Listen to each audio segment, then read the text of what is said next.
headlines. Pressure is applied on President Park Geun-hye by the opposition party to reconsider some of her cabinet nominations.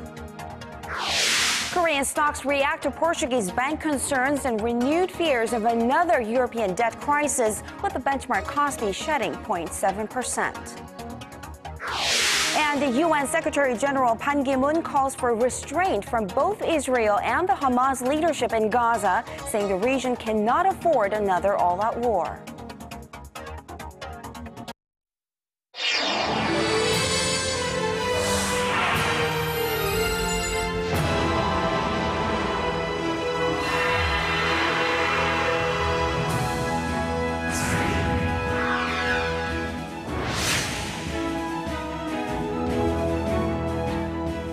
Hello and welcome to Primetime News. I'm Sean Lim. And I'm Kang Chae-ri. Thanks for joining us tonight. We begin with the president's efforts to move forward with key legislation. President Park has secured bipartisan agreement for passage of her key reform and economy-related bills. But the opposition party has asked that the president reconsider some of her cabinet nominations. Choi You-sun reports. President Park has often been criticized for her lack of dialogue and communication with the opposition party. She countered that criticism this week by meeting with the ruling and opposition party's floor leadership for the very first time. The president and both parties' floor leaders met for talks, and the fact that we are going to meet on a regular basis means we are restoring politics. A major development from Thursday's talks was an agreement to pass within the month a bill designed to prevent the repeat of tragedies like April's deadly ferry accident. The policy chiefs of the two parties will start negotiating the bill within the standing committees, with an aim to pass this special legislation on the Sewol-ho ferry in the July 16th plenary session. The ruling and opposition sides also agreed to seek passage of the government's post-ferry disaster reform bills and bills aimed at revitalizing the economy in August. But with 5 of President Park's 8 cabinet nominees confirmed by the parliament, the opposition has specifically requested the president reconsider 2 of the 3 remaining nominees for their alleged thesis plagiarism and false testimony. Although the president can appoint her cabinet without parliamentary confirmation, there's a big political risk if she goes ahead without considering the opposition's request. President Park also has to think about how her decision could affect public sentiment ahead of the July 30th by-elections. On the other hand, the president cannot afford any further delays in her government and public sector reform plans after her 2 failed prime minister nominations. Choi You-sun, Arirang News. Korean lawmakers on this Friday took aim at Japan's recent moves to expand its military role in the region. The National Assembly's Foreign Affairs Committee unanimously passed a resolution that condemns Tokyo's decision to exercise its right to collective self-defense, labeling it a provocative act and warning it could seriously undermine peace and stability in Northeast Asia. Earlier this month, the Japanese cabinet approved a new interpretation of its pacifist constitution that would allow Japan to come to the aid of an ally under attack. The annual US-China talks concluded in Beijing on Thursday without much headway on a range of security and economic issues. But there was one issue that the two superpowers saw eye to eye on, and that's North Korea's denuclearization. Our Ji Myung-gil reports. The U.S. and China promised closer cooperation on denuclearizing North Korea at the 6th round of U.S.-China strategic and economic dialogue. The U.S. says China shares the same strategic goal and that Beijing must use its unique role to persuade Pyongyang to give up its nuclear ambitions. However, the U.S. State Department declined to comment on whether Washington and Beijing had agreed to enforce sanctions on North Korea more rigorously. China has been an important partner in the implementation of sanctions, and even as recently as last year, they took a number of important steps. China's top diplomat Yang Jiechi said Washington and Beijing reaffirmed the importance of realizing the denuclearization of the Korean Peninsula through consultations, and that 2 countries can do more to relax the situation. During a meeting with Chinese President Xi Jinping, U.S. Secretary of State John Kerry said both Washington and Beijing agreed to work harder. But I do want to emphasize that We reached agreement that we need to both do more, and we are prepared to, in order to try to move North Korea on the subject of its denuclearization. South Korea and the U.S. have long called on China, North Korea's only major ally, to play a greater role in urging North Korea to demonstrate its willingness to give up its nuclear weapons as a precursor to the resumption of denuclearization talks. But experts say Beijing has still been more accommodating toward Pyongyang. Still, there is a growing consensus among the Chinese leadership that the country needs to change its policies towards North Korea, even taking a harder line as Pyongyang has begun interfering with China's interest in the region. Kim Young-gyun, Arirang News. After North Korea's earlier offer to hold working-level talks next Tuesday to discuss issues related to the upcoming Incheon Asian Games, South Korea has made a counterproposal to the North to meet next Thursday. Pyongyang had asked to discuss its plans to send athletes and a cheering squad to the upcoming sporting event. If the North Korean cheering squad were to participate in the Incheon Asian Games, it would be the first time in 9 years. Portugal's largest bank has run into some trouble. Reports of a missed debt payment sent shockwaves across the markets worldwide on Thursday and Friday, raising fears that the effect could end up bogging down Europe's already sluggish recovery. Kim Ji-yeon tells us more. Stock markets in the United States and Europe tumbled on Thursday. Markets in Europe dropped across the board, while Wall Street recovered most of its nerve at the opening of trading, with the Dow, Nasdaq, and the S&P 500 losing around 0.5%. The tension stemmed from the fall of Portugal's largest bank, the Banco Espírito Santo. The institution allegedly missed a debt payment this week and was held responsible for accounting irregularities. With the unstable pace of economic recovery in Europe, analysts say the shock in global stock markets shows that investors are worried about the overall financial health of the region. It's also raising fears that Portugal might face a crisis again, just about a month after emerging from a bailout. Portugal's regulator halted trading at the troubled bank after a share price dumped 17%. The Portuguese government insists that its biggest bank is solid and that the only trouble is at its parent company. Investors, however, remain skeptical. They say they've heard such reassurances before and that the scale of the problem remains unclear. Stock markets in Asia also slid on the news out of Portugal. The Nikkei dropped more than 30% to around 15,200. Right now, it looks more like a regional crisis than an international one, like in the case of Greece in 2011. The Portuguese government has some room to respond to resolve the situation. Still, it's likely to affect the Korean stock markets until early next week. The nation's benchmark Kospi fell more than 14 points to close out the week at 1,988. Kim Ji-yeon, Arirang News. Hyundai Heavy Industries has won a $2 billion project in the United Arab Emirates. Under the terms of the deal, the Ulsan city-based firm will build offshore oil production facilities in Nasser, 130 kilometers northwest of Abu Dhabi.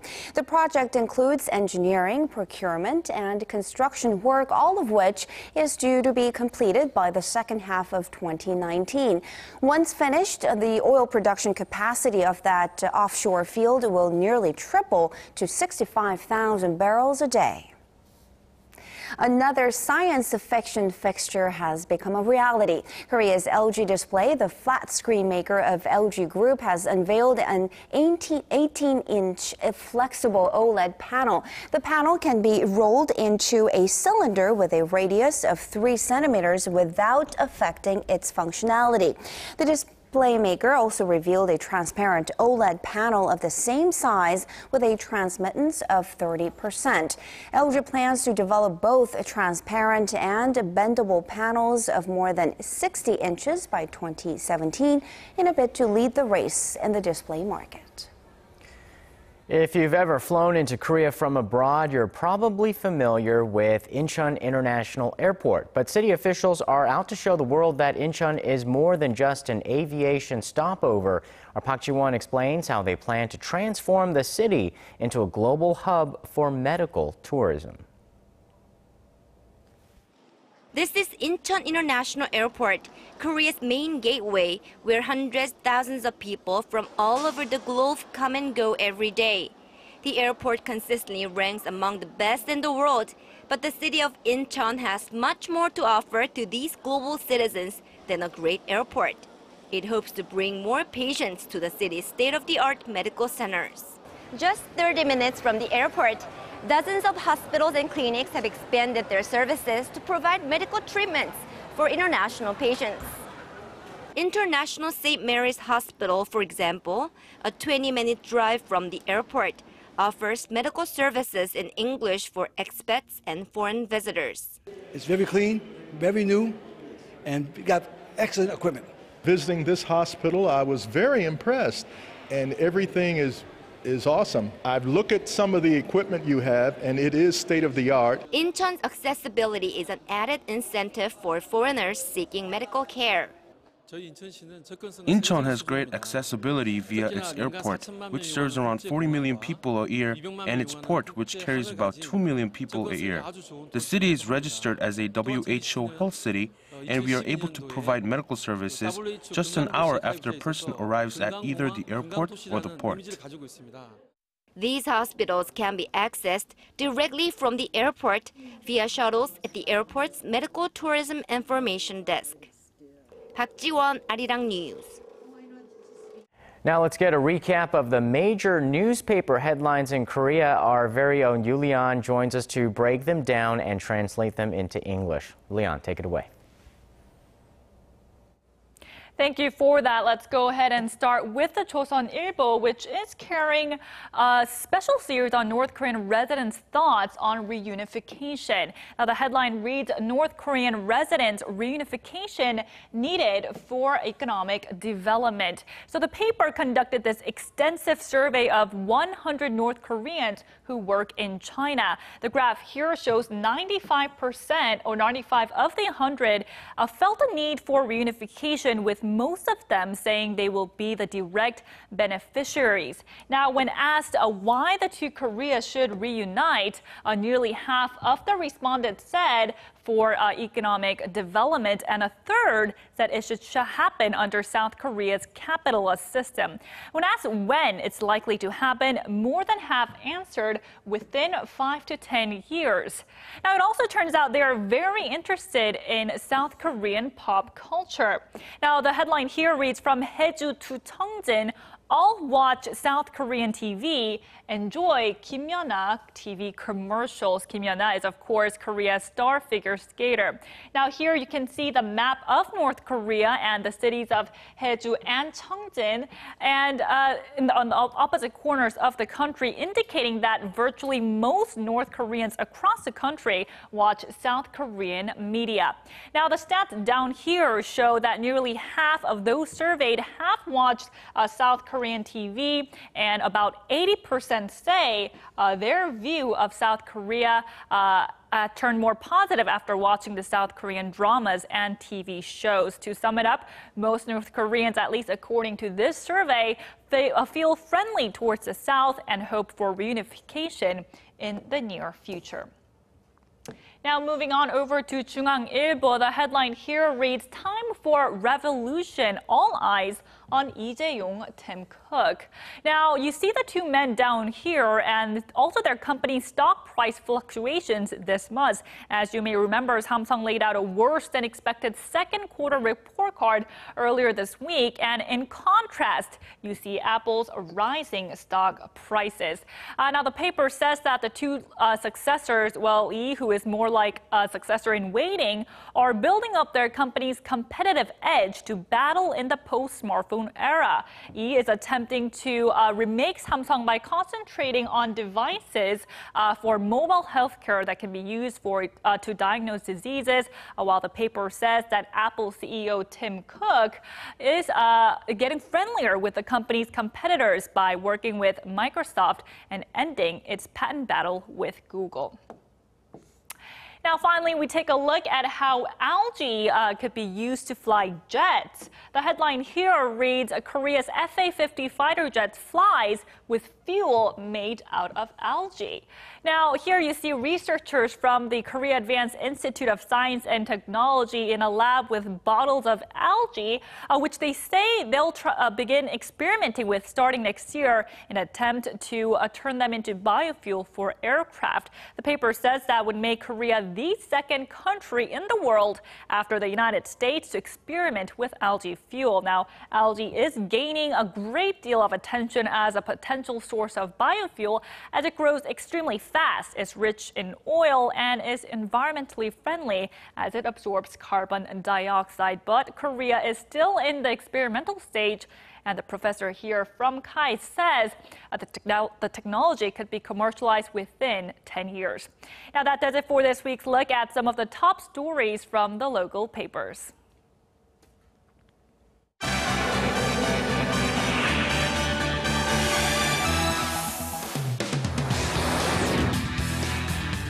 The U.S. has offered to help negotiate a truce between Israel and the Palestinians as violence between the two sides escalates. 100 Palestinians have been reported killed and over 500 injured. And U.S. President Barack Obama has told Israeli leaders that the United States is ready to broker a ceasefire. With more on that story, we now turn to Paul Yi at the News Center. Well, world leaders, including Obama, are calling for restraint as Israel's offensive against Hamas enters a fourth day of bloodshed. UN Secretary General Ban Ki-moon had earlier appealed for a ceasefire while calling on the Security Council to take action before the situation spirals into a full-blown war. Our Kwon So-won has more. The U.S. says it's willing to broker a ceasefire between Israel and Hamas. The White House said U.S. President Barack Obama told Israeli Prime Minister Benjamin Netanyahu on the phone Thursday that he's ready to help end the escalating hostilities on the Gaza Strip. He also reiterated that Israel has the right to defend itself against Palestinians' rocket attacks. Secretary of State John Kerry spoke to his Egyptian counterparts, trying to make him use Egypt's influence in easing the situation, as the country played an important role in brokering an Israel-Hamas ceasefire 2 years ago. The surge in rocket fire was triggered amid an Israeli crackdown on Hamas members, which began after the abduction and killing of 3 Israeli teenagers last month. A suspected revenge murder of a Palestinian teenager followed a few days later.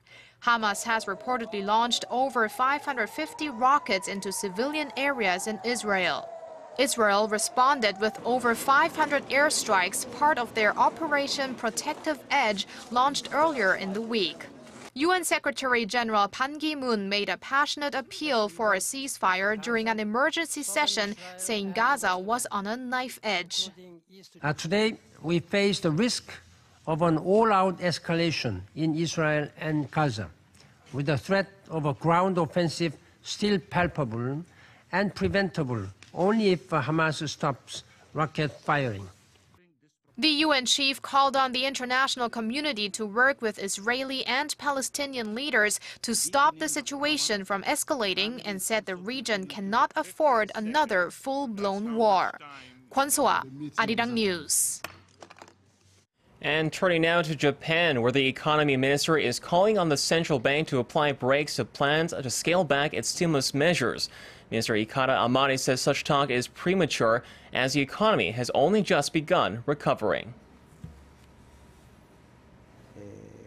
I think it's still too early for the Bank of Japan to start talking about an exit strategy or tapering, like we've seen in the United States. We're still trying to completely get out of deflation, so I think those discussions are a bit premature. On the other side, the BOJ warns that its so-called quantitative easing measures have brought on rising consumer inflation, which they say will hit 2% by 2016. Amadi admits inflation has been accelerating steadily, but says it's too early to declare that Japan is out of the woods. The Japanese economy has been showing signs of recovery since Prime Minister Shinzo Abe took office in 2012 after nearly 2 decades of chronic deflation. And heading now to Germany, Chancellor Angela Merkel has ordered a top U.S. intelligence official to be thrown out of the country over allegations that the U.S. planted agents to spy on the German government. German officials say the decision to ask the CIA's Berlin station chief to leave was a necessary step in response to the breach of trust. The move comes as authorities discovered a suspected U.S. spy in their own defense ministry just days after a German foreign intelligence worker was detained on suspicions he too was a CIA informant. The prosecution is still looking into the case, but if what we hear is true, I have to say that spying on allies is a waste of energy. We have so many problems. Just look at the challenges posed in Syria. U.S. State Department spokesperson Jen Psaki declined to make a statement on the incident, but emphasized that U.S.-German relations was extremely important. And finally, Chinese hackers have reportedly broke into and stolen data from a high-level U.S. government network. According to the New York Times, the hackers were trying to harvest personal details of thousands of U.S. federal employees with top security clearances. The Times article cited top U.S. officials who said the database from the Office of Personnel Management was targeted in the cyber attack. The report confirmed by Homeland Security said the breach attempt happened in March, though it's unclear whether any information was stolen and whether the Chinese government was involved. The news broke as U.S. Secretary of State John Kerry was in Beijing for bilateral talks that thawed tense relations over cybersecurity. Beijing's foreign ministry called the allegations part of an irresponsible smear campaign against China. And that wraps up our look at international headlines making stories around the world. I'll see you back here next week.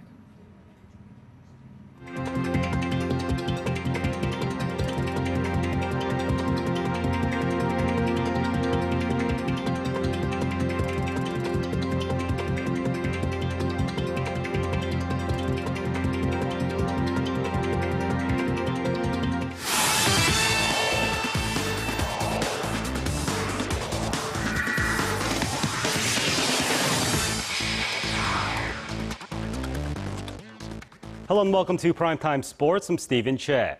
Asia suffered a huge setback at the World Cup as none of the teams representing the continent were able to win a single match. And with that, the Asian Football Confederation president says it's time to set a new course and restore its reputation. AFC President Sheikh Salman bin Ibrahim Al Khalifa, in a speech announcing his re-election bid, said he would push for an extra World Cup spot for the region. This despite Asian teams, that is South Korea, Japan, Iran, and Australia, combining for a dismal record of no wins, 3 ties, and 9 losses in Brazil. Sheikh Salman's bid for another term was widely expected after being elected last year to replace Mohammed bin Hammam, who was accused of bribery. And more football news. Uruguay and embattled striker Luis Suarez are mulling over their options after FIFA rejected their bid against their appeal against his lengthy ban. Suarez was banned from all football-related activities for 4 months and 9 international matches for biting Italian defender Giorgio Chiellini at the World Cup. It remains to be seen if he'll send the case to the Court of Arbitration for Sport in hopes of reducing or getting rid of FIFA's verdict. Through all this, however, his move to Barcelona looks to be confirmed by next week. And moving on to the majors, Los Angeles Dodgers ace Clayton Kershaw gave up his first run in 5 outings to snap his scoreless inning streak at 41 innings and 2 outs. In the 6th inning of the 2-1 complete game victory, his 11th win of the season, Kershaw gave up a home run to San Diego Padres' Chase Headley to end the run. The streak is tied for the 5th best in the MLB since 1961, and past LA Dodger Orel Hershiser tops the list with 59 scoreless innings. And coming closer to home, let's get to Friday's top KBO matchup. The Lotte Giants took on the Kia Tigers in Gwangju. Now we go to the bottom of the first. Kia's An Chi-hong, he drives a homer over the left field wall for the first run. But we go to the next inning. Lotte answers back with 3, started by Park Jong-yoon's solo shot. Now 4th inning, more Lotte. Jung-hoon starts with a run-scoring double. Park Jong-yoon brings one home to cap it all off. It's 7-1 Giants. Now later in the 7th inning, Lee Seung-hwa adds 2 more for Lotte. Some more runs come in late, and Lotte goes on to win this one 12-5. And looking at the other games, we have Hanwha taking down Tusan 9-6, Nexon beats NC 6-1, and Samsung gets the win over SK 12-4. Well, that's all I have for now. This has been Stephen Che. I'll see you back here later for more from the world of sports.